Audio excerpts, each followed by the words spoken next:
बिस्मिल्लाहिर्रहमानिर्रहीम।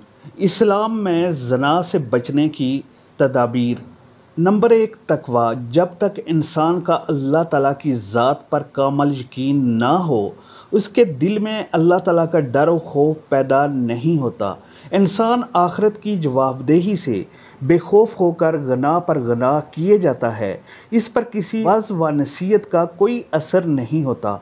बरखिलाफ़ अज़ीम, जब इंसान के दिल में ईमान और यकीन कामल हो तो इसका दिल मामूली गनाह करते हुए भी कांप उठता है। आखिरत का जवाबदेही के डर की वजह से वह दुनिया में ही अपना मामला साफ़ करना चाहता है।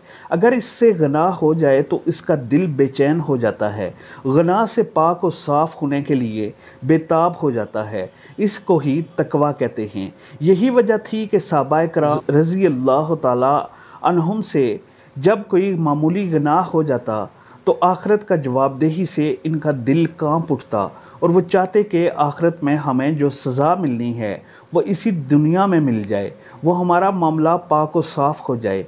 यही वजह थी कि बाज़ सहाबाए किराम से जब ये फ़ेल सादर हुआ तो उन्होंने बज़ात ख़ुद नबी करीम सल्लल्लाहु अलैहि वसल्लम की खिदमत में आकर इस जुर्म का इतराफ़ किया और अपने आप को सज़ा के लिए पेश किया।